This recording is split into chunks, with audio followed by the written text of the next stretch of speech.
Relationship में ये देखा गया है कि 70 to 80% केसेस में पार्टनर बोलता है कि सामने वाला हमको दबाता है, डोमिनेट करता है। तो इसके आज कॉन्शियस और सबकॉन्शियस दोनों रीज़न पे बात करेंगे और इसके सॉल्यूशन पे बात करेंगे। पहले ऑब्वियसली सबकॉन्शियस रीज़न पे बात करेंगे क्योंकि वो ज़्यादा कठिन है समझना। कॉन्शियस रीज़न बहुत इजी रहता है, वो विजिबल रहता है, आपको दिखाई देता है। सबकॉन्शियस रीज़न आपको दिखाई नहीं देता, समझ में नहीं आता, इसलिए पहले उसकी बात करेंगे। एक मेडिकल फैक्ट आप समझ लेंगे तभी आपको आगे की चीज़ स्पेशली सबकॉन्शियस रीज़न समझ में आएगा। मेडिकल फैक्ट ये है कि बचपन में जो भी बताया जाता है वो हमारे बहुत डीप चला जाता है, इतना डीप चला जाता है कि हम उसके प्रति मशीन के जैसे व्यवहार करने लगते हैं।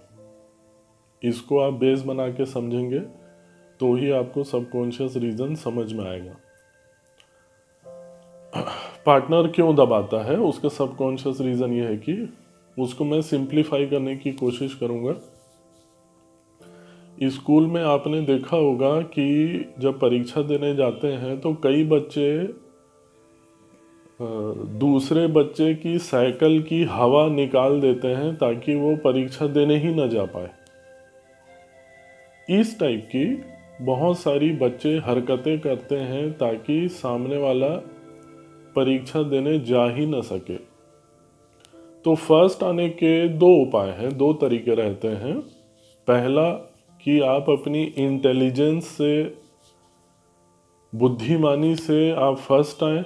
सेकंड ये है कि जो भी आपके कंपटीशन में है आप उसको दबाएं, उसको परेशान करें, उसको टॉर्चर करें ताकि वो परीक्षा ही देने के लायक ना हो, ताकि वो फर्स्ट ही ना आ पाए।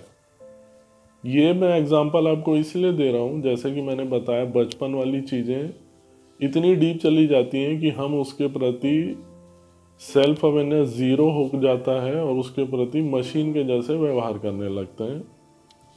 प्राकृतिक रूप से देखा जाए तो हमको सिर्फ प्रेम और शांति के लिए प्रोग्राम किया गया है, लेकिन समाज ने हमको कंपटीशन के लिए करोड़ों साल से इतना भयानक रूप से प्रोग्राम किया है, जिसका ये एग्जाम्पल मैं आपको दिया। अब ये स्कूल की बात कंटिन्यू कैसे होती है, क्योंकि कंपटीशन के कुछ कैरेक्टरिस्टिक्स रहते हैं कि कंपटीशन आपका नियरेस्ट आदमी से आप करते हैं, दूर बैठे किसी दूसरे देश से नहीं करते हैं, दूसरे व्यक्ति से नहीं करते हैं। ये उसका एक गुण है जो यहाँ पे काम आएगा। जैसे कि मैंने बताया भाई, उसको आप दबाओ, तो ये इतना डीप चला गया है कि आदमी फिर आप देखे होंगे चारों तरफ, यानी आप नज़र घुमा लो, चारों तरफ हर कोई किसी को दबा रहा है, नीचा दबा रहा है। नीचा दबाना, परेशान करना इतना एक्सेप्टेड है कि ज़्यादा आपको पीछे जाने की भी ज़रूरत नहीं है।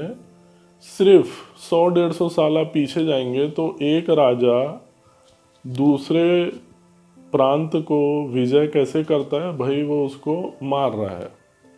अभी भी आपने देखा होगा कि तालिबान ने भाई उसके ऊपर हमला कर दिया, उसको जीत लिया। तो ये जो हमारी हिंसा की और जानवर वाली और दबाने वाली प्रवृत्ति है, वो अभी तक, अभी उसका कंडेम्ड होना, उसको नहीं स्वीकार करना अभी अभी एक्सेप्ट किया गया है। नहीं तो उसी को महान सिकंदर बोला जाता है, बलवान बोला जाता है कि जो किसी को मार रहा है, पीट रहा है, परेशान कर रहा है, डोमिनेट कर रहा है, उसको बलवान बोलते थे। ज़्यादा नहीं, 100-150 साल पहले। अभी जैसे कि सेल्फ अवेयरनेस, इंटेलिजेंस और शांति बढ़ती है, उसी लेवल पे आदमी को समझ में आता है कि मैं जानवर के जैसे व्यवहार कर रहा हूँ। तो ये जो दबाने वाली प्रवृत्ति इतनी डीप चली गई है कि वो स्कूल में, आपका ऑफिस में, बिजनेस में, कहीं पे भी, तो उसी का ये सबकॉन्शियस रिफ्लेक्शन है कि पार्टनर आपको दबाता है। सबकॉन्शियस रीजन मैं बार बार इसलिए बोल रहा हूँ कि इसमें दोनों को पता ही नहीं चलता है कि वो क्या कर रहे हैं। दोनों अपने अपने तरीके से दबाने की कोशिश करते हैं। जैसे कि मैंने बताया, नियरेस्ट आदमी से होता है ये। तो आपकी लाइफ में आपका नियरेस्ट आदमी है आपका पार्टनर। और दबाने का जो कॉन्शियस रीज़न मैं बताऊंगा उससे आपको और क्लियर हो जाएगा। अभी सबसे सिंपल सबकॉन्शियस रीज़न का जो सिम्टम्स है वो ये है कि आपने बहुत सुना होगा कि बोलते हैं कहाँ जा रहे हो, क्यों जा रहे हो, कितने बजे आओगे। और इसको एक बहुत ही सुंदर टैगलाइन दिया जाता है कि मैं तो केयर के सेंस में पूछ रहा था या पूछ रही थी, लेकिन आपको टोन से, भाव से, ऐसे नज़र से पता चल जाएगा कि वो केयर से पूछ रहा है कि किस सेंस में पूछ रहा है।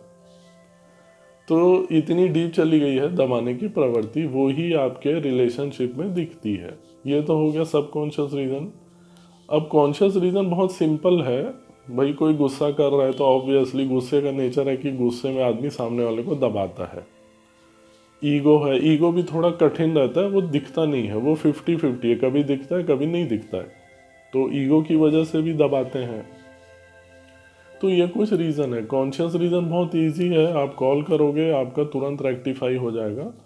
सब कॉन्शियस रीज़न में थोड़ा टाइम लगता है, तो हेल्पलाइन नंबर दिया है, आप कॉल कर लेना। अब इसका सॉल्यूशन ये है, पहला तो थ्योरेटिकली आप समझ भी जाओगे तो भी ये 4 चीज़ें करोगे तो ही आप उसको, यानी पहले तो सबकॉन्शियस रीज़न समझ ही नहीं आता है। ये 4 चीज़ें करोगे तो पहले सबकॉन्शियस रीज़न समझ में आएगा, और जो कॉन्शियस रीज़न, फॉर एग्जांपल गुस्सा है, आपका ईगो है, वो थोड़ा सा कंट्रोल होगा। 4 चीज़ें आपको क्या करनी है डेली बेसिस में। पहला, सांस पे ध्यान लगाने वाला मेडिटेशन। दूसरा, आपकी फेवरेट एक्सरसाइज आपको डेली करनी है। तीसरा और मोस्ट इम्पॉर्टेंट, स्पिरिचुअलिटी को साइंटिफिकली समझना है। स्पिरिचुअलिटी आपकी जो भी स्पिरिचुअलिटी आप फॉलो करते हैं, अगर आपको उसको साइंटिफिकली समझने में दिक्कत हो रही है तो आप 2 व्यक्तियों का सहारा ले सकते हैं, ओशो रजनीश और ईशा फाउंडेशन वाले जग्गी वासुदेव सदगुरु। चौथा और मोस्ट इम्पॉर्टेंट, ये तो जनरल वीडियो है, स्पेसिफिक आपकी रिक्वायरमेंट, आपकी कंडीशन, आपकी प्रॉब्लम की गहराई को देखते हुए रिलेशनशिप कितना ख़राब है, क्या हो रहा है, ये सब डिटेल आपको पर्सनल जब आप कॉल करेंगे तो ही होगा। तो आपकी डिटेल को ध्यान में रखते हुए आपकी लाइफस्टाइल में और आपके खाने पीने में क्या चेंजेस करने हैं, ये चौथा रहेगा पॉइंट। आप ये चारों चीज़ करोगे तो ही धीरे धीरे आपको पहले रीज़न समझ में आएगा, फिर धीरे धीरे आप इससे बाहर निकलेंगे, तो ही आप अपने पार्टनर को नहीं दबाएंगे। नहीं तो दबाने वाला प्रोसेस तो इतने सारे एग्जाम्पल है कि आप समझ ही नहीं पाओगे उसको। It is very complicated. आप अपना ध्यान रखिए। Take care, bye bye.